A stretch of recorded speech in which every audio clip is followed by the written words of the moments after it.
So take it away.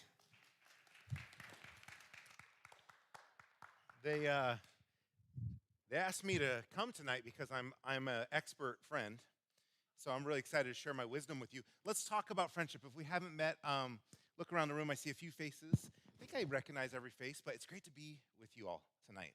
I just need about 15 minutes, maybe less, maybe more. Actually, I don't even know why I said that. I just need a little time because I want to talk to you about friendship. But you're going to have to talk back with me a little bit through your masks loud enough that I can hear you. What makes somebody a good friend? Just shout it out. Oil. No, loyal. Good. All right, loyal. Yeah, what else? What makes somebody a good friend? Kind. Oh, your best interest at heart. I was like, you went deep fast on that one. I like that. What did you say over here? Honey? Oh, funny. You know, the masks are really, we could have a great list. Oil, honey, flour. Yeah, so funny. Funny's a good one. Couple more. Dedicated. Nice. Yeah, they like to do the same things you like to do. So think about like famous pairings. I'm going to see how, the good news is some great shows from older days are now popular again, so you're going to need to help me out here. So this one's easy. Batman and Robin, famous duo, right? Friends, for those of you who are catching up on Friends now, have caught back up with the craze. Joey and, oh, nice. Joey and Monica. Who said Chandler? Somebody over here. Very good. Very good. Whoever said Chandler. Okay, well, let's go The Office. You familiar with The Office? Okay, so this one's a little tricky, but Michael Scott and Dwight Schrute. That's right. Chewbacca and Han Solo. Okay, we're going to take you back to your early childhood, or if you have younger siblings, as they got to grow up. Woody and Buzz. You've got a friend in. You've got a friend. No, we won't sing that. Duos, partnerships, friendships, the whole goal of the next 10, 12 minutes is to talk about what makes a good friend, healthy relationships. What makes a good friend? And I think it's true, right, that we're in a society that's more connected than ever. Your ability to be available, to be focused on the best interest of other people, it's in your pocket all the time. It's on your desk all the time. It's on your lap. Like, we are so connected, but for some reason, we're also really divided, aren't we? I mean, I feel like in my lifetime, people have always had enemies, but I feel like we're more divided over small things than we've ever been. And part of that is maybe comes from this just constant connection with other people without really thinking about what qualities in us, what qualities in you. I think about, Eastwind's high school community. What qualities in Eastwind's high school community make good friendships? So some research was done about happiness. What do you think makes somebody happy? It's not a great job. It's not a great education. It's not wealth. It's not fame or popularity. Things that you think certain things are going to bring you some degree of happiness. Almost the majority of research on human well-being says that your happiness comes from connectivity with other human beings, relationships, connection with other people. It's relationships. We know through studies that a good friendship is key to physical well-being, mental well-being. It's key to an overall sense of belonging and self-belonging. But the inverse is true as well. That in your brain, if your friend or somebody you know or somebody in a human interaction hurts you, it triggers the same thing as when you fall and you skin your knee. The same chemical reaction takes place. So somehow physical connectivity is so important to us, and human rejection can come at such a cost. None of this is new to all of you, right? I mean, you're connected to things. You know all of this. But does the Bible have anything to say about friendship? That's really the question I always want to ask.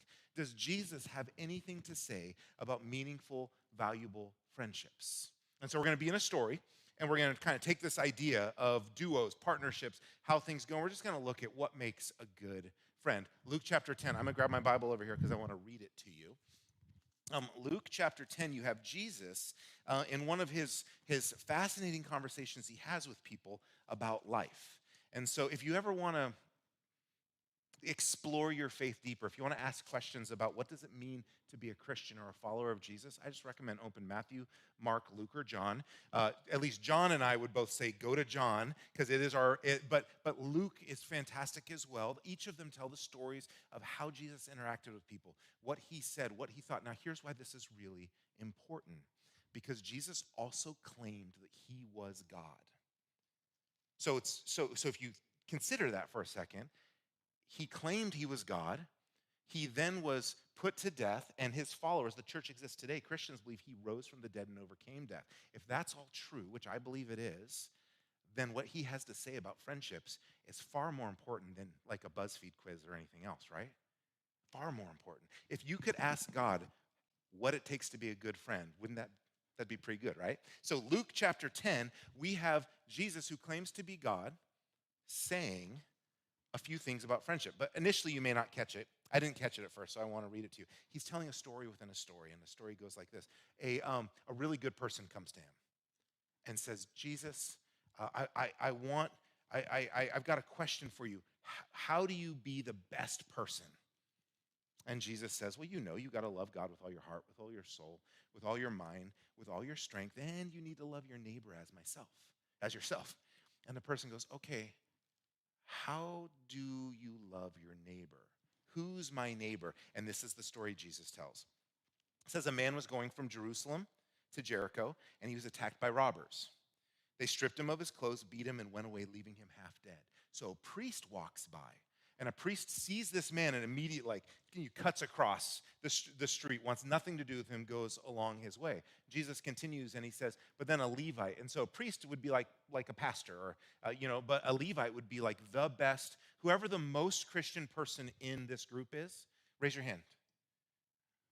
Oh, that was probably the right answer. Not raising your hand was probably the right thing to do. But the most Christian person, and I'm using that kind of tongue in cheek, that would be the Levite. The person who was the most religious, the best at doing the things that a religious person should do. The Levite comes by. He sees this man all beat up, and he's like, count me out. He crosses over. But then it kind of takes this wild turn.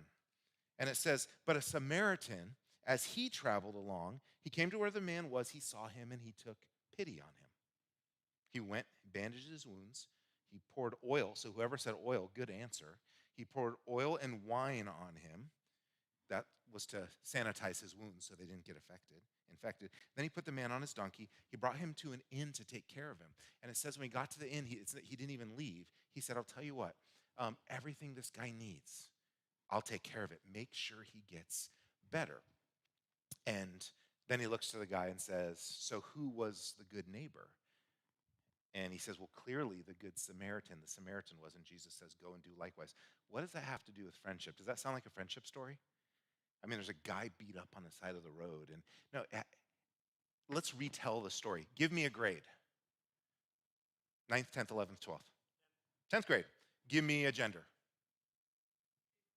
Female. What's her name? Sally. Okay, good. So Sally's brand new. 10th grade. Give me one of the high schools.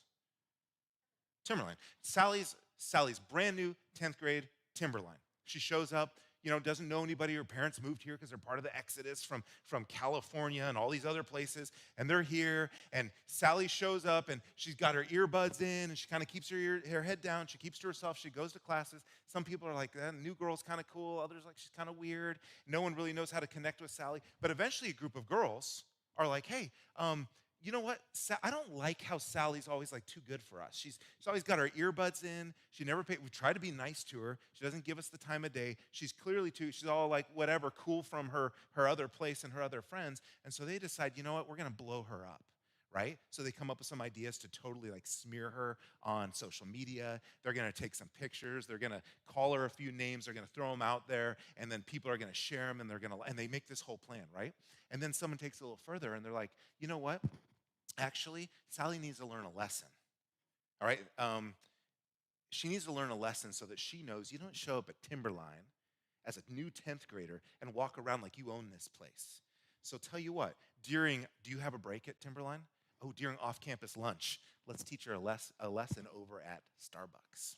So Sally's at Starbucks, and this very mean group of girls, which none of you are in, drags her, including the boys, drags her in the bathroom, kind of says, your life's over.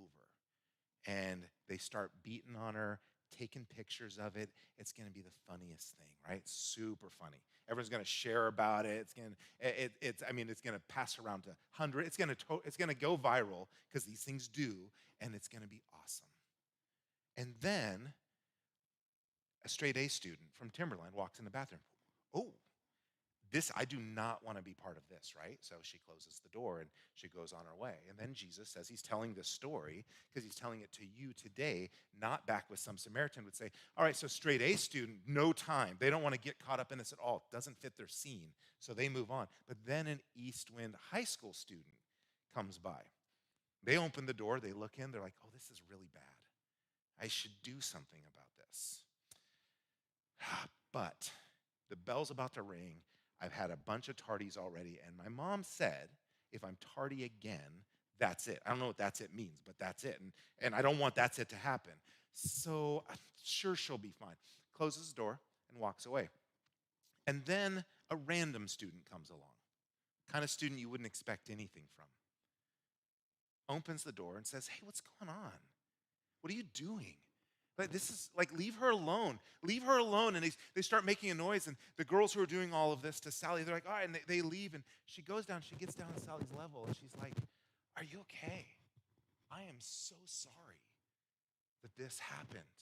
I'm like, here, let me help you. And she picks her up and takes her to the sink and starts to wipe some of the blood. Just some blood coming out of the corner of her mouth and a little blood coming out of her nose, and she's scraped up a little bit. And says, I'm so sorry, how can I? And just spends the time. And then says, you know what? I don't want you to be alone anymore. So let's go, let's get back to school, let's get your stuff. I'm gonna get you home. This has been horrible. And then tomorrow I'm gonna, when you're ready to come back, I'm gonna meet with you, and we're gonna go back to school together. And I'm gonna sit with you, and this is not gonna happen again. So that story, is that completely unlike elements of anything that could happen in our lives, right? I mean, if you think about that story, you think that Jesus would not have talked to you about Samaritans and Levites and priests and robbers. He would have put it in common language. And that's all I have to say. It's not that tricky of a story. Nobody listens to that story and goes, who's the best person in the story? It's the random person who showed up and took care of Sally. There's no one who can say, the straight A student, I think they have super good grades and they're going to go to a really good college. Or the Eastwind student, they're part of that group that talks about following Jesus and it wants to be good people. No one's confused. Everybody hearing the story knows that the random person is the good friend in the story. And there's three things the random person does, and that's all I'm going to leave you with. Three things the random person does, and we see it in their lives. The first thing is this: they're available. So if you want to be a good friend, if you're struggling in your friendships, if you feel like you don't have good friends, I can only talk to you about what you can do. I can't actually tell you what your friends need to do. What you can do is be available. You can make sure that as a friend you have, and someone said it, time to be with people. If you don't spend time with people, it's difficult to sustain friendship. Often friendships break and fall apart because you used to spend time together and then you stop. And it causes hurt because you don't know what happened, right? You wonder what took place. So be available. The second thing the random person does is they're compassionate. And this is a big word. Does anyone want to take a stab at what compassion means? I see some thinking. Give it a shot. Who wants to give it a try? What does compassion mean?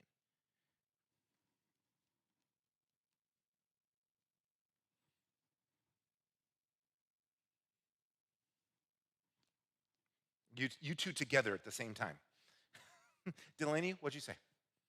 Your friend called you out. Your friend was like, she's available to tell you what compassionate is.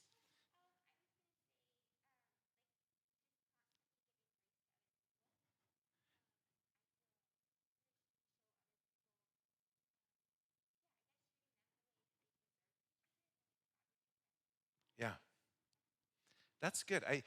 So Delaney said something really interesting. She said the way God would treat them. Now, you and I are probably not capable of really loving somebody the way God does. I mean, the Bible tells us that while people were uninterested in God's love, he loved them so much that he died for them so that they could be in relationship with him. So, compassion, be available, be compassionate, put yourself in their shoes, consider their best, put their needs ahead of your own.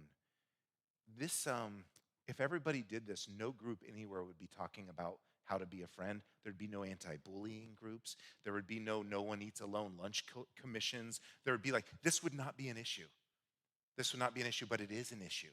It's a huge issue because there needs to be a group of young people and old people who are willing to go, you know what, I'm going to be available for people and I'm going to be compassionate. To be compassionate means that you don't find your value in what you get, but instead you give value. So you're not finding your value in what you get, but instead you're asking yourself, how can I give value? Think of a friendship you have right now that's on the rocks, that's in trouble, that you wish was better than it is. What does that person need to do? Don't say it out loud. Don't point to the person. What does that person need to do for you to fix the friendship? Just think about it real quick.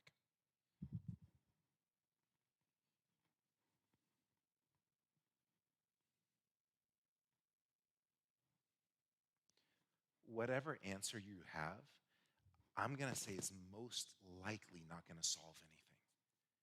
Whatever they need to do for you, because you have no control over what they'll do. The only thing you have control over, and probably only this much, is what you will do for that friendship, what value you'll give to that friendship. You know what? When we spend a lot of time trying to get value from other people, it just ends up tearing apart the things we love the most. We give value, and it ends up putting things together. Be available, be compassionate, and meet people where they are. And that's what I love about the random person. They go in the bathroom, Sally's there. They're not like, my grades are too good or I don't want tardies. They're like, right now in this bathroom, I am with you. Are you okay? Let me take you home. I will be here with you. So Jesus would talk, that's how if we asked Jesus, if he was here and we said, Jesus, what's a good friend? He would said, I'm going to tell you a story about Sally, a sophomore at Timberline. And he would have rolled that whole story out. And at the end, he would have looked at us and said, so who was the good friend? And we all would have said the random person. He would have said, you're right.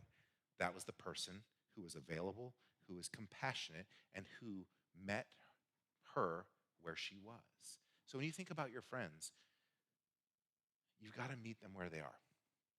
You don't know some of the struggles that the people in your lives have.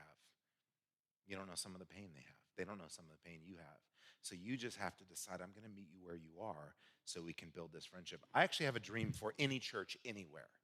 And that dream would be that the people who are trying to follow Jesus would be the absolute best people at friendships in the whole world.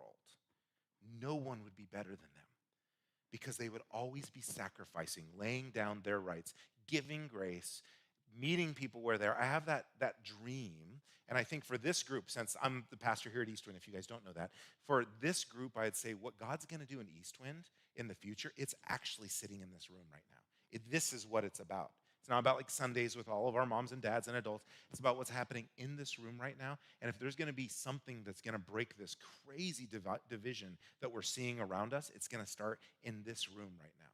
It's not going to start, certainly not in Washington. It's not going to start in the state capitol, which is Boise, I believe. It's going to start right here in this room. That's why what Jesus says about friendships is important. So what I want you to do, you're going to break up guys and girls into your groups. 3 things to talk about in friendship. Do you buy it? Do you think it's true? Was Jesus right about what makes a good friend? Be available, be compassionate, meet people where they are. Or is it something different? Or do his ideas not even work? You've tried them, and all they do is cause you pain. Think about that. Talk about that. Because what your leaders and what your church and what we want for you is that you experience the best friendships and that you're the strongest friends and that we see the outcome of that. And if I was to be practical, I'd say things like no more bullying, no more class systems as we grow up, in our no more social structures that tear down, no more division. I'd go as far as to say that a generation of teenagers would say, we're going to do everything we can to make sure everyone's seen so nobody takes their life and says, I am alone. There's nobody here for me. I've been around this world long enough to know I lived in a city with 6 times the national average of teen suicide. And there was a common theme every time. It was a feeling of absolute aloneness. There were other things. It's not that simple. But loneliness always played in. What would it look like if high schools were filled with kids committed to being incredible friends to their friends and to the Sallys that they don't know, that are just roaming the halls of their school? Let me pray for us. God, thank you for, from the very beginning to today, showing us that you are about relationship. You desire friendship. And you create us for friendship with one another, for relationship with one another. I pray for our students who are here tonight and those who couldn't be here, for those who are online, that there'd be something different in the quality of friendships in this community. Something so different that it would reveal that, Jesus, you are good. Jesus, you are with us. Jesus, you are very, very real. I pray for anyone sitting here tonight that's hurting in their friendships. They feel more like Sally than they do the random person. God, I pray that you'd bring somebody right into their life to say, you're not alone, I see you, I'm with you. And I pray for leaders to rise up in this group, leaders on their campus. I know right now it's kind of weird, but when school returns, leaders on their campus to say, because we're here, we're going to be different than everybody else thinks we are. Because we're here, no one is going to be without a good friend. And I pray, God, for the friends in this group, that those friendships would be full of availability, compassion,